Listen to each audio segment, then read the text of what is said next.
O Livro dos Espíritos, Allan Kardec, capítulo 1, livro 2. Mundo espírita ou dos espíritos. Princípio vital. Anjos e demônios. Pergunta 128. Os seres a quem chamamos de anjos, arcanjos e serafins formam uma categoria particular de natureza diferente dos outros espíritos, ou seja, nós espíritos, somos criados, essas designações como anjos, arcanjos e serafins, eles são espíritos diferentes, diferenciados de nós espíritos comuns?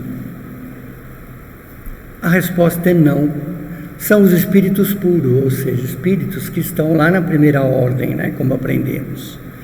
Estão no mais alto grau da escala e reúnem em si todas as perfeições. A palavra anjo desperta geralmente a ideia de uma perfeição moral. No entanto, aplicamos reiteradas vezes a todos os seres bons e maus que não pertencem à humanidade.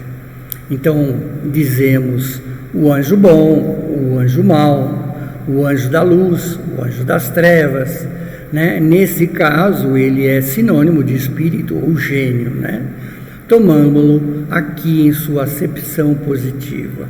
Então, aqui nós entendamos como espíritos puros, espíritos da primeira ordem. Temos também, a forma corriqueira de chamar anjo bom e anjo mau, como se o anjo estivesse bom e o anjo mau, o anjo caído, por exemplo, Isso são nomenclaturas que algumas religiões deram em diversos anos aí de caminhada do planeta, E aqui, como nós percebemos e entendemos que os anjos, os arcanjos, os serafins, tomando eles realmente na ordem positiva, eles são espíritos puros, espíritos da primeira ordem de categoria de espíritos. Pergunta 129. Os anjos percorrem todos os graus, ou seja, eles passam pela fileira de espíritos imperfeitos, espíritos bons, puros da primeira ordem. Eles percorrem todos os graus, mas como temos dito, alguns aceitam sua missão sem queixumes e chegaram mais depressa. Outros empregaram maior ou menor tempo para chegar à perfeição, mas todos passam por essas fileiras de desenvolvimento. Pergunta 130. Se a opinião que admite seres criados, perfeitos e superiores a todas as outras criaturas é incorreta, então, se admitirmos e entendermos que realmente é incorreto seres que foram criados perfeitos, como se explica que estejam na tradição de quase todos os povos, Quer dizer, como é que esses espíritos já estão lá na primeira ordem, desde o princípio aqui da humanidade, que conhecemos como humanidade, como o homem se conhece com a religação, ou seja, com a religiosidade, ele já acredita em anjos, Esteja certo que seu mundo não existe de toda a eternidade. Quer dizer, o mundo foi criado em algum momento, e que muito antes que ele existisse, quer dizer, antes que nosso planeta existisse, já havia espíritos, obviamente, no supremo grau de perfeição. Quer dizer, espíritos que já habitaram outros planetas e outros mundos e outra parte do universo. Então já chegaram à perfeição quando o nosso planeta estava sendo criado, por exemplo, Haja visto que Cristo participou da comunhão de vários espíritos para a congregação de feitura da terra, de desenvolvimento da terra. Por causa disso, os homens acreditaram que teriam sido sempre perfeitos. Então, se, por exemplo, Cristo, que estava criando juntamente com outros espíritos no nosso planeta, orientando as situações aqui para o nosso planeta, ele já era um espírito perfeito, E onde ele se desenvolveu? Não foi aqui na Terra, foi em outras situações, ou seja, em outros planetas, né? Pergunta 131. Existem demônios no verdadeiro sentido da palavra? Se houvesse demônios, seria obra de Deus? E Deus seria justo e bom se tivesse criado seres eternamente voltados ao mal e à infelicidade? Se há demônios, residem em mundos inferiores como a Terra, em outros semelhantes. São esses homens hipócritas que transformam o Deus justo, que é o nosso Deus perfeito, em um Deus mau e vingativo, e que acreditam lhe ser agradáveis pelas abominações que cometem em seu nome. Ou seja, essas criações, né, que o próprio homem inventou como demônio, seria admitir que Deus não é tão perfeito, seria admitir que é ilógico Deus criar um bem e o mal, né? O homem bom e o homem ruim, o espírito bom e o demônio, por exemplo, né? Isso seria muito ilógico de se pensar. A palavra demônio implica a ideia de espírito mau, apenas em nossa acepção moderna, porque a palavra grega daimon, da qual se origina, né, significa gênio, né, inteligência, e disse de seres incorpóreos, bons ou maus, sem distinção. Então, quer dizer, a origem dessa palavra significa gênio. Olha lá, demônio, para os antigos, divindade, gênio bom ou mau, que presidia aos destinos de cada homem, cidade ou estado, né? Para os modernos e os cristãos, anjo caído, diabo, espírito maligno, gênio do mal, e isso para algumas religiões, né? Então entendamos a palavra demônio também. Os demônios, segundo a acepção vulgar da palavra, supõem seres essencialmente malfazejos. Seriam como todas as coisas de criação. Ora, Deus, que é soberanamente justo e bom, não poderia ter criado seres predispostos ao mal, por sua própria natureza e condenados pela eternidade. Então, como é que Deus criaria esses seres ao mal, dedicado ao mal, e criá-los, né, para vir contra nós, humanos? Não tem lógica. E criá-los para a eterna maldade? Se não são obras de Deus, existiria, portanto, como Ele, por toda a eternidade, havendo assim vários poderes soberanos. Quer dizer, se eles não foram criados então por Deus, eles seriam criados por quem? Então Deus não seria soberano? Deus não seria o Todo-Poderoso, né? Então Deus não os criou também. Entendamos bem a situação. A condição básica de toda doutrina é ser lógica. Ora, a dos demônios, no sentido absoluto, peca nessa base essencial.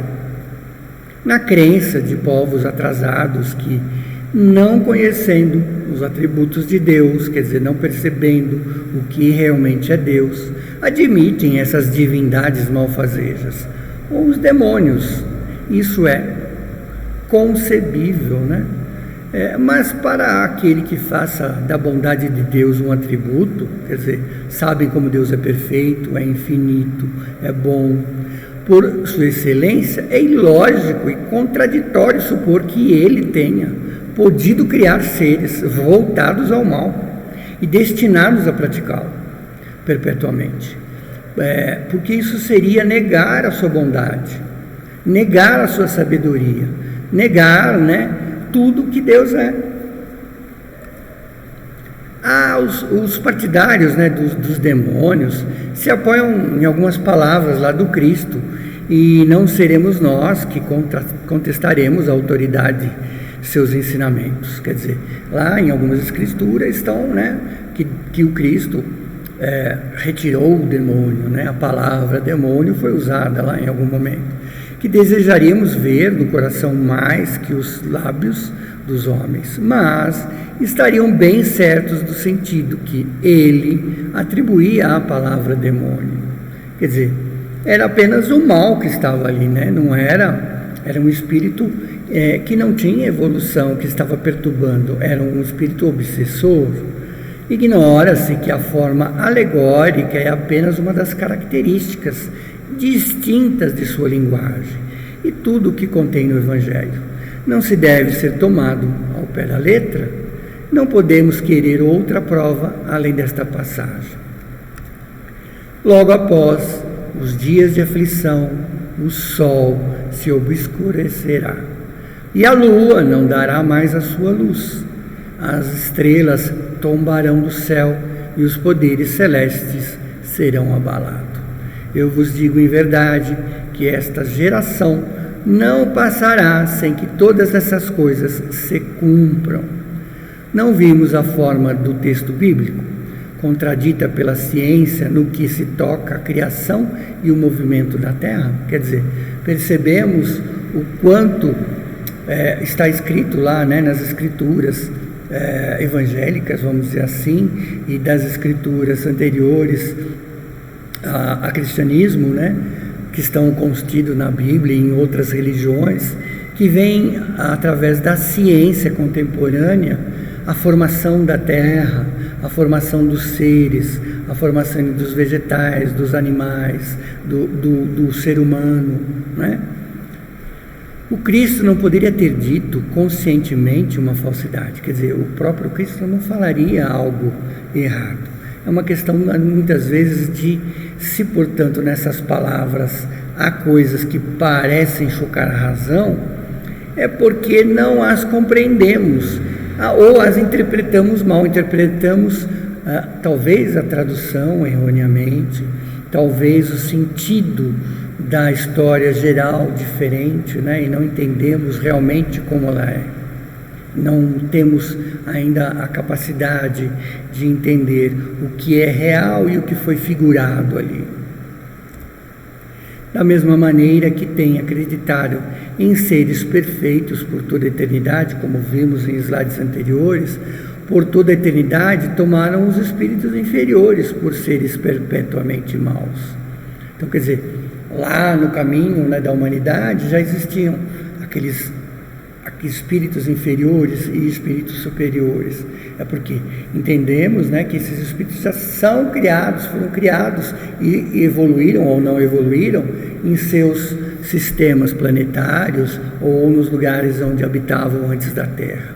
A palavra demônio deve, portanto, ser entendida como referência a espíritos impuros, espíritos que não estão evoluídos ainda, não estão em nenhum grau, a não ser na terceira ordem. Muitas vezes não são melhores que os designados, né, sobre o nome, mas com a diferença de que seu estado é transitório. Então entendamos que isso é transitório para esses espíritos, que eles também vão evoluir. São esses espíritos imperfeitos que se queixam contra as provas e que por isso sofrem-nas mais longamente, mas que chegarão à perfeição quando estiverem dispostos a tal, ou seja, quando estiverem dispostos a evoluir, né, a deixar o mal, a deixar de praticar o mal, a deixar de praticar as coisas que atrapalham a evolução de si, do planeta, dos homens, né, dos seus companheiros. Poderíamos, portanto, aceitar a palavra demônio com essa restrição, ou seja, a necessidade de evolução. Como entendem agora em um sentido exclusivo, poderia induzir ao erro ao fazer acreditar na existência de seres especialmente criados para o mal, ou seja, seres que foram criados como demônios, como se diz a palavra.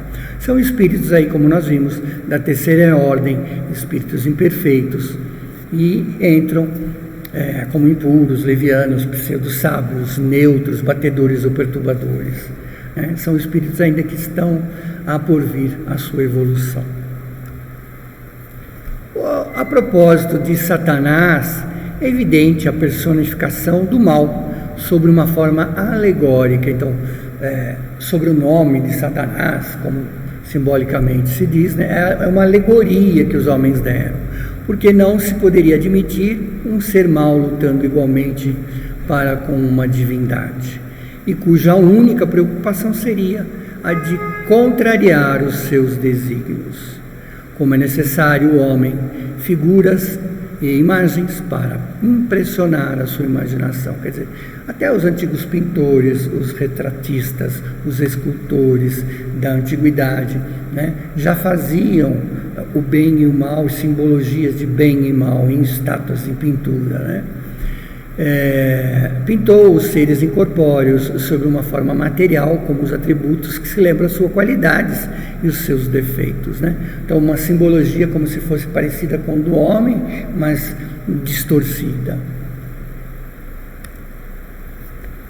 É assim que os antigos, querendo personificar o tempo, deram-lhe a figura de um velho com uma foice e uma ampulheta, né? Ao demônio, ao diabo, ao demônio. Neste caso, uma figura de jovem teria sido um contrassenso. É o mesmo com as alegorias da fortuna, da verdade e de tantas outras coisas. Os modernos representam os anjos ou espíritos puros com figuras radiosas, com asas brancas, símbolos da pureza. Satanás com chifres, garras e os atributos das bestialidades, símbolos de baixas paixões. As pessoas comuns, que tomam as coisas ao pé da letra, viu nestes símbolos um indivíduo real, como que havia visto Saturno na alegoria do tempo, ou seja, eles enxergam essas alegorias que foram pintadas, que foram esculpidas, né, que foram simbolizadas como reais, e na verdade não o são. Com isso, né, nós terminamos essa parte do capítulo Anjo e Demônios.